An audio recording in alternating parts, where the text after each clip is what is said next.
World War I, Jackie, the baboon mascot of the 3rd South African Infantry Brigade. Jackie's human story started in 1913, when she was found as an infant Chacma baboon by Albert Marr on their family small holding, called Chester Farm, in Villeria, a suburb of Pretoria, South Africa. She had probably been orphaned by bounty hunters who were paid by the Transvaal government to shoot baboons raiding crops in the Moot Valley. Albert took the young baboon home and she was raised as a member of the family much like a human child. Jackie and Albert became inseparable. Today most people would be appalled at the thought of taking an animal to war, but until quite recently, many regiments had animal mascots. Dogs, goats, horses, a springbok and a kangaroo led their troops in ceremonial parades in the First World War, and many accompanied their regiments onto the battlefield. Jackie was one of those, and, because of her attachment to Private Albert Marr and because of a baboon's remarkable ability to imitate and learn, Jackie was not the only baboon made part of the South African Army, but she was the only baboon to achieve the rank of private or higher. In 1914 South Africa joined the Allies in the First World War, and the 2-year-old Union Defence Force called for volunteers to serve, first in German Southwest Africa and then in East Africa. In 1915 the 3rd South African Infantry Regiment was formed to join the South African Overseas Expeditionary Force in North Africa and Europe. Albert Marr volunteered to join the 3rd, Transvaal, Regiment of the 1st South African Infantry Brigade at Potchefstroom on August 25, 1915, aged 26 but requested not to be separated from his beloved baboon. Lieutenant Colonel Edward Francis Thackeray, officer commanding the 3rd South African Infantry, agreed to allow Jackie to join as the regimental mascot. At training camp in Potchefstroom Jackie drilled with the men, carried a wooden rifle, learned to salute an officer, and she was reputed to take meals using proper army plates and cutlery. After training she was officially enlisted as a private and issued with a military identity number, pay book, ration card and a specially fitted uniform and cap, complete with regimental brass insignia. The two inseparable friends, Albert and Jackie, first saw action during the Senussi campaign, early in 1916 when the South African Infantry Brigade was dispatched to Egypt as part of a force to crush the warlike tribe, which had taken up arms at the instigation of Turkey, Germany's ally. At the Battle of Agagia, on the 26th of February 1916, Albert was wounded in the shoulder by an enemy bullet.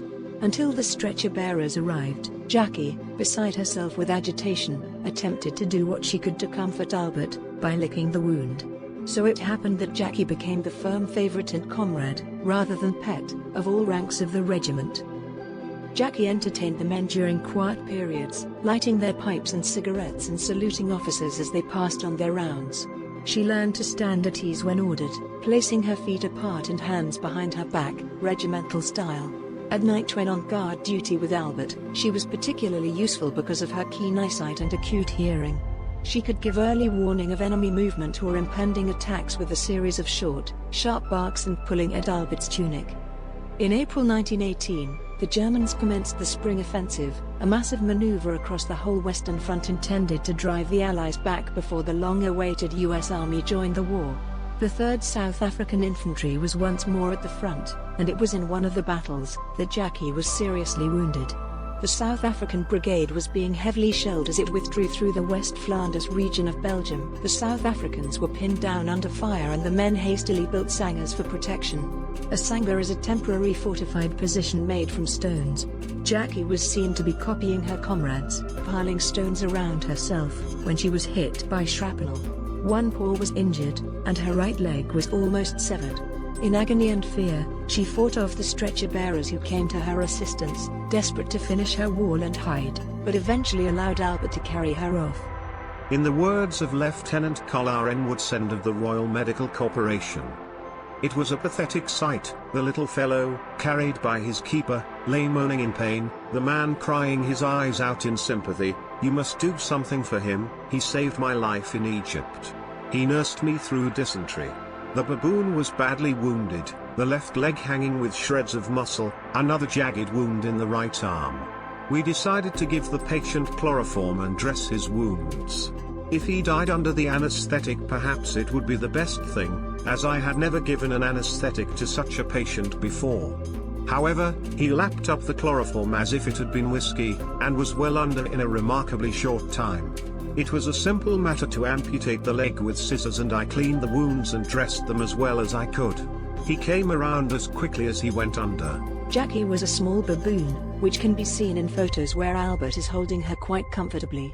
A male baboon may weigh between 30 and 40 kilograms, while the female may weigh about 15 to 20 kilograms. As females were not allowed to be in combat during World War I, this may be why many stories are written about Jackie being a male baboon. In correspondence of June 1918 it states that Jackie was a female, 4.5 years old. With the war coming to an end, Albert and Jackie were shipped to England, where Jackie became a celebrity, receiving much publicity in the English newspapers. From early September to February 1919, Jackie and Albert were lent to the Red Cross by the War Office and the South African government for the purpose of collecting money for sick and wounded soldiers. They were officially discharged at Maitland Dispersal Camp in Cape Town on the 26th of April 1919. Jackie wore 1 gold wound stripe and 3 blue service chevrons, indicating 3 years frontline service. After the pair arrived home, on the 5th of May 1919, Jackie became the center of attention at a parade officially welcoming the 1st South African Regiment home.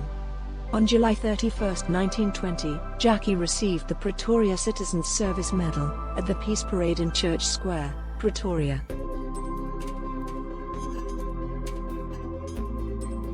Jackie died on the 23rd of May 1921, from wound infection and septic shock.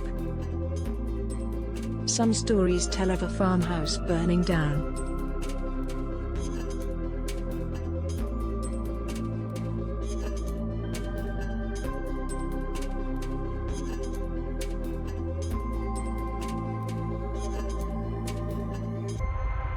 Albert Marr passed away at the age of 84 in Pretoria on the 18th of August 1973.